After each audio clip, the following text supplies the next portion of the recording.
All right, today we're jumping into one of nature's biggest unsolved puzzles, bird migration. We're going to use this really fascinating piece of writing as our guide to unpack this whole phenomenon and maybe what it tells us about a world we only think we know. I bet a line just like this sounds familiar to a lot of you, probably from some textbook when you were a kid. It brings up that classic image, right? That perfect V shape of geese flying across the sky. It seems so normal, so simple. But what if that simple, yearly trip is actually one of the most baffling and unsolved mysteries in all of science? Okay, let's really get into this. So, our journey into this whole mystery really kicks off with a personal story from the author of our text. It was this totally unexpected moment that got him hooked on the subject. Picture this. The author is stuck in a long line for gas in Zimbabwe, and he sees something wild. Hundreds of birds, and then over 1,000, all gather in just one tree. Then, all at once, they take off, circling up and up and up, and then, bam, at a very specific height, they just shoot off in a perfectly straight line, almost like they just hopped on an invisible bullet train that runs on a track in the sky. And that one little story, well, it's just the tip of the iceberg. It opens the door to a worldwide phenomenon that is just staggering in its scale. We're not talking about short little trips here. These are some of the most epic journeys happening on our planet. Just take the Arctic tern. Every single year, this little bird flies from its home in the Arctic all the way down to Antarctica, and then all the way back. That's a round trip of over 35,000 kilometers. It's just incredible.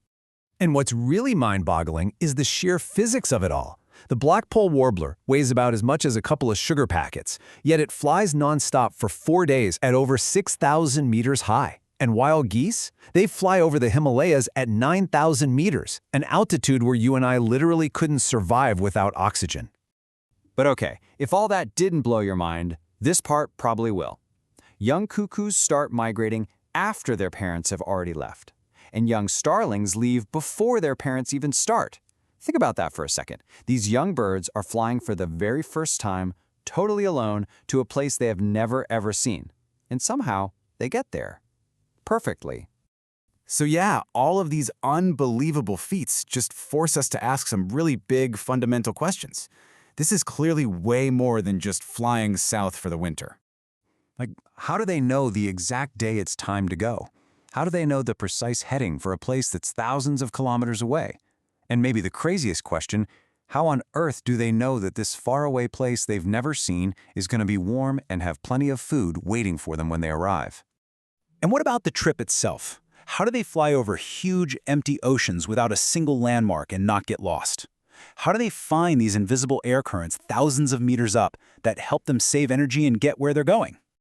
Now, of course, scientists have been trying to answer all of this, so let's take a look at the 4 big theories out there, and then we'll see how our source author kind of tears each one apart. Okay, so theory number 1 is the biological clock. The idea is that birds have this amazing internal clock that tells them the time of year. And by using the sun and the stars, they can somehow do these super complex calculations to figure out exactly where they are and where they need to go. Our author's reaction to this is pretty blunt. He basically says that for this to be true, a bird with a tiny little brain and 0 instruments would have to be smarter than Einstein. He calls the whole idea mythological and absurd.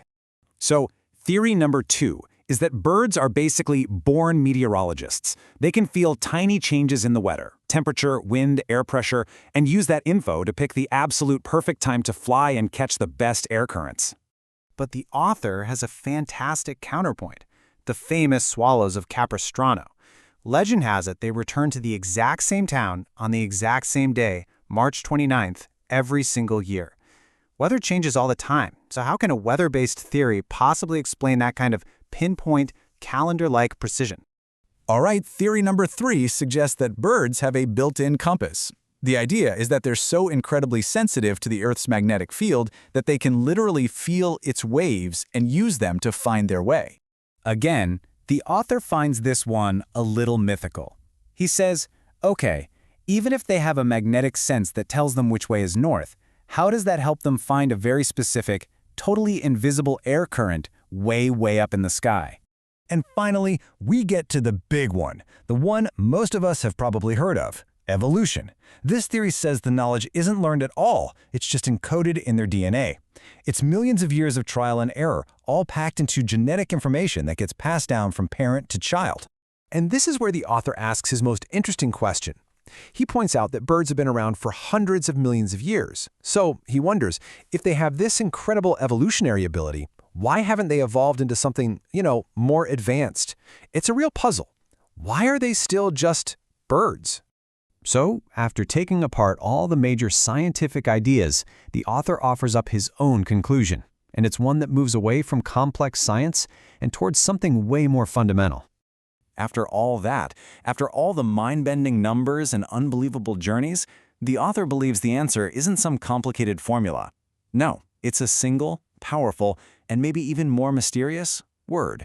That word is instinct. His argument is simple. Just like a honeybee knows exactly how to build a perfect geometric honeycomb without ever being taught, a bird just knows how to migrate. It's not a calculation, it's not learned. It's just a perfect, innate ability they're born with.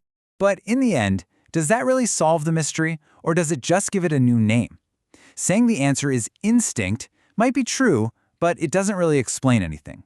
It just pushes the puzzle one level deeper and leaves us with this final massive question. What exactly is instinct? And what other secrets about how the universe works is it hiding?